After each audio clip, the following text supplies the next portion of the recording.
प्यारे बच्चों, जय हिंद। आपका हमारे YouTube चैनल में हार्दिक स्वागत है। आज हम NAS 2024 अंतर्गत अभ्यास सप्ताह 10वां में कक्षा तीसरी विषय हिंदी का संपूर्ण हल देखेंगे। अभी तक आपने हमारे चैनल को सब्सक्राइब नहीं किया तो कर लीजिए।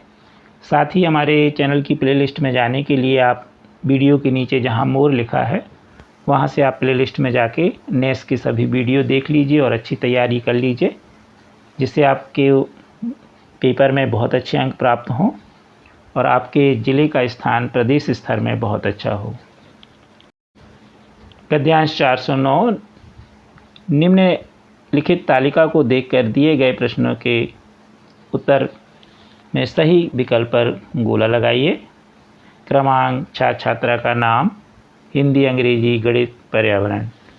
यहाँ पर 6 छात्र छात्राओं के नाम दिए हैं और उनके विषय में उनके ग्रेड दिए हैं। जैसे रानी का हिंदी में A ग्रेड, अंग्रेजी A, गणित B और पर्यावरण A। इसी तरह कल्पना का BC BA, रमेश का AC DA, Ali AB BA, Kamlesh BC BC और रीटा A। अब इस पर हम देखें प्रश्न। किस विषय में छात्रों का परीक्षा परिणाम बहुत अच्छा रहा? तो यहाँ पर हम देखेंगे कि किस विषय में सबसे ज़्यादा A ग्रेड मिले।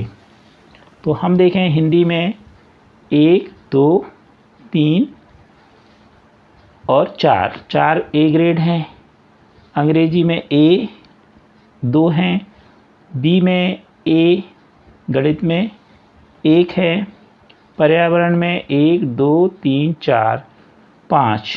तो पर्यावरण में 5 हैं, यानी सबसे ज़्यादा A ग्रेड पर्यावरण में है। इसलिए इसका सही उत्तर होगा C।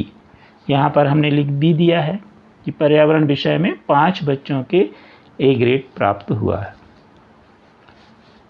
प्रश्न दूसरा, कल्पना की तरह किस छात्र का ग्रेड हिंदी और अंग्रेजी विषय में समान है? तो यहाँ पर हमने लिखा है कल्पना और कमलेश के हिंदी में B और अंग्रेजी में C ग्रेड है। तो हम देखें सबसे पहले कल्पना के, तो कल्पना का है हिंदी में B और अंग्रेजी में C।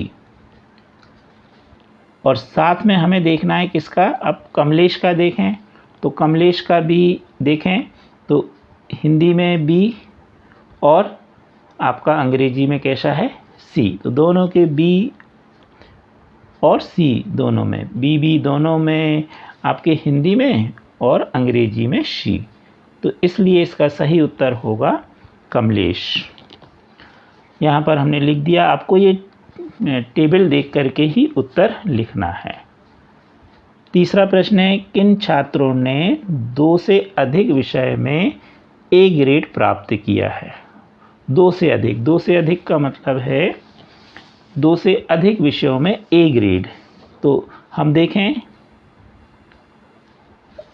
रानी है, इसके 3 विषय में A ग्रेड है, कल्पना का एक ही विषय में है, रमेश के 2 विषय में है, अली के भी 2 विषय में है, कमलेश का है ही नहीं है A ग्रेड और रीटा के हैं 4 A ग्रेड। तो 2 से अधिक, तो 2 से अधिक होगा रानी का और रीटा का। इसलिए इसका सही उत्तर होगा रानी और रीटा। यहाँ पर हमने वही चीज़ लिख दी कि रानी ने 3 विषय में और रीटा ने 4 विषय में A ग्रेड प्राप्त किया है। यहाँ पर लिखा है 2 से अधिक, तो इसका कौन सा उत्तर सही कहलाया? D। चौथा प्रश्न है, अली और रमेश ने किन विषयों में समान ग्रेड प्राप्त किए हैं? तो हिंदी और पर्यावरण में दोनों ने समान ग्रेड A प्राप्त किए हैं। किसने? अली और रमेश ने। तो अब हम देख लें, अगर टेबल देखना है तो देख लें अली और रमेश के लिए। तो अली और रमेश ने पर्यावरण में देखें हम, तो अली और रमेश का जो है कैसे हैं? A हैं दोनों में। और इसी तरह हम देखें हिंदी में भी A है तो प्रश्न क्या था हमारा कि अली और रमेश ने किन विषयों में, तो हिंदी और पर्यावरण में। तो हमारा उत्तर हो गया, तो इसका सही उत्तर होगा सी। 5वां प्रश्न है, किन किन छात्रों का परीक्षा परिणाम अधिकांश विषय में अच्छा रहा। तो ऐसा प्रश्न अभी आपने थोड़ी देर पहले देखा कि रानी और रीटा, रानी के 3 विषय में ए ग्रेड थे और रीटा के 4 में। तो इन 2 छात्राओं के अच्छा जो है रिजल्ट रहा, अधिकांश विषयों में अच्छा रहा। वीडियो के नीचे यहाँ पर मोर लिखा है, यहाँ पर आप अपने मोबाइल में टच कर दीजिए तो यह पेज कुछ इस तरह खुल जाएगा। पुनः यहाँ पर आप मोर देख रहे हैं तो यहाँ पर आप टच कर दीजिए तो यह आपकी नेस की प्लेलिस्ट खुल चुकी है। अब आपको जिस सप्ताह का वीडियो देखना हो, जिस विषय का, उसे आप देख सकते हैं। मान लीजिए हमें 9वें सप्ताह का वीडियो देखना है तो यहाँ पर हम 9वें सप्ताह में टच कर देंगे, क्लिक कर देंगे तो हमारे ये वीडियो खुल चुके हैं। अब 9वें सप्ताह में जो भी हमें वीडियो देखना है हम बड़े आसानी से उस विषय का वीडियो देख सकते हैं। गद्यांश 441, नीचे दिए गए अनुच्छेद के आधार पर प्रश्नों के उत्तर में सही विकल्प पर गोला लगाइए। कोरोना वायरस के संक्रमण से बचने के लिए लॉकडाउन के इन दिनों में हमें एक दूसरे से सामाजिक दूरी बनाए रखने की कड़ी हिदायत थी, क्योंकि इस लड़ाई में सबसे प्रभावी हथियार यही था। बेशक यह पीड़ादायक था, पर इससे दिलों की राहें भी कहीं ज़्यादा आसान हो गई थीं। एक एहतियात के लिए अपनाई गई यह दूरी दरअसल हमें करीब ला रही थी। यह सब आपसी दूरी कहीं ना कहीं हमें पास भी ला रही थी। इंसान परस्पर सहयोग से ही आगे बढ़ सकता है, तब यह साफ समझ में आ रहा था। भारतीय समाज में घर परिवार का महत्व हमेशा से रहा है। लॉकडाउन के इन दिनों में हमने इसका महत्व अधिक समझा। हर आदमी उस समय घर के भीतर रहकर इस बदलाव की आहट महसूस कर रहा था। हमें यह चिंतन करने का अवसर भी मिला कि इंसान कुदरत के आगे कुछ भी नहीं है।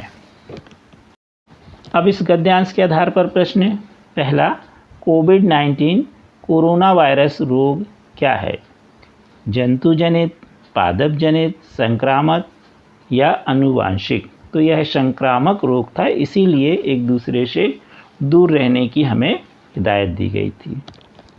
इसका सी सही है। दूसरा प्रश्न है, भारतीय समाज में हमेशा ही किसका महत्व रहा है? घर परिवार का, लड़ाई झगड़े का, अपने पराये का या घर बाहर का? तो घर परिवार का।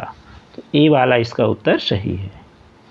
एक दूसरे की रक्षा और प्रगति किस बात पर निर्भर करती है? एक दूसरे से लड़कर, एक दूसरे का साथ देकर, एक दूसरे से दूर रहकर, एक दूसरे का विरोध कर। तो एक दूसरे की रक्षा और प्रगति एक दूसरे का साथ देकर। तो इसका बी उत्तर सही है।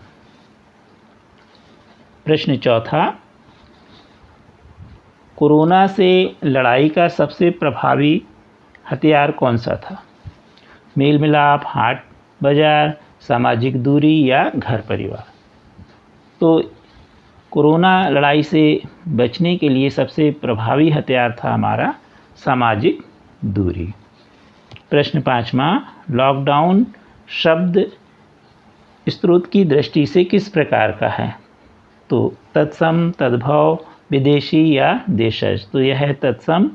जिन शब्दों को संस्कृत से बिना बदलाव के हिंदी में लाया गया है उन्हें तत्सम शब्द कहा गया है, जैसे ग्राम, अग्नि, हस्त आदि।